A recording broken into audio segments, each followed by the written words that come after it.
You wear these clothes, a new job, a better life, a version of yourself you actually liked, and then you stop.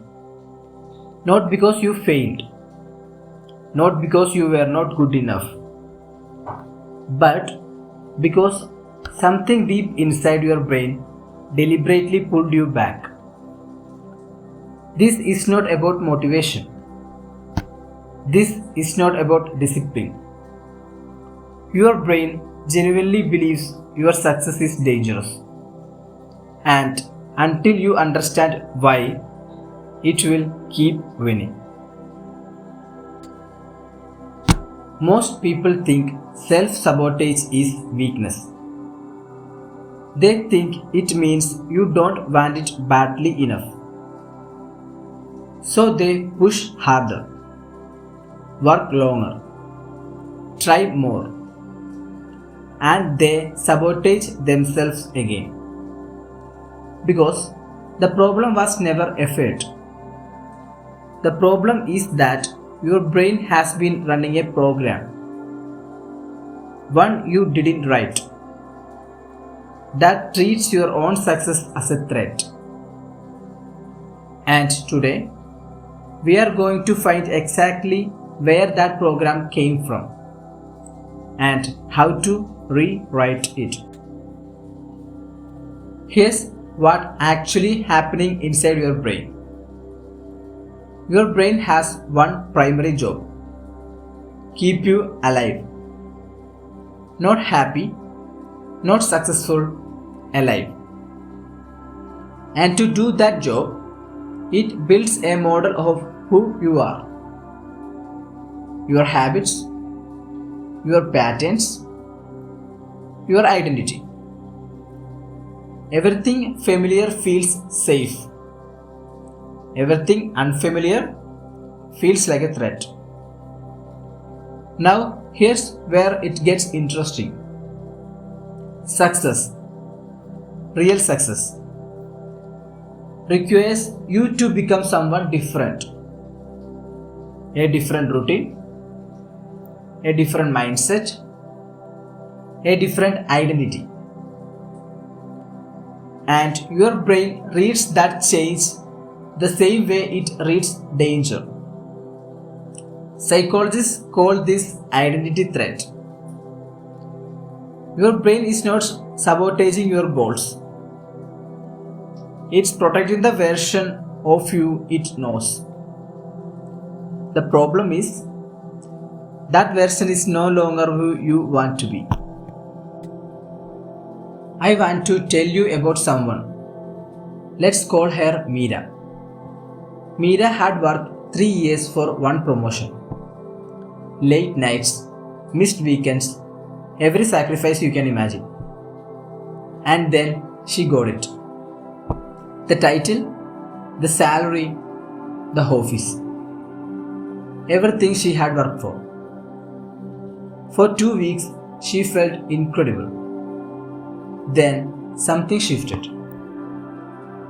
She started arriving late, missing deadlines, pushing people away.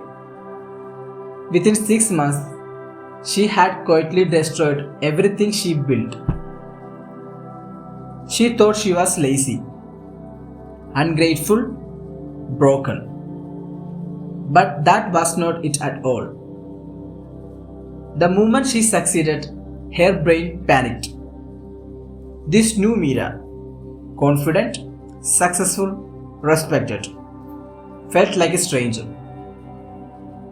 And her brain did what it always does with strangers.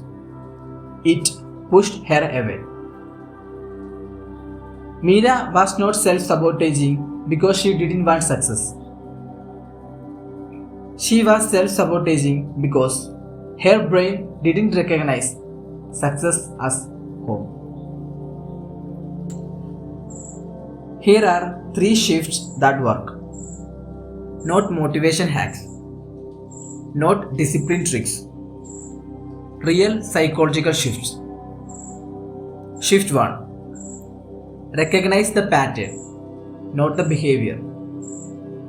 Next time you are about to self-sabotage, don't ask yourself why you are being lazy. Ask yourself, what am I afraid of losing? Because behind every act of self-sabotage is a fear of becoming someone unfamiliar. Name that fear. It loses power the moment you see it clearly. Shift 2. Make success feel familiar before it arrives. Your brain sabotages what feels foreign. So, make success feel like home before you get there. Visualize not just achieving the goal, but living inside it. What does your morning look like? How do you carry yourself? The more familiar success feels, the less threatening it becomes. Shift 3. Win small, on purpose. Your brain trusts patterns it has seen before. So, show it small versions of success repeatedly. Finish what you start.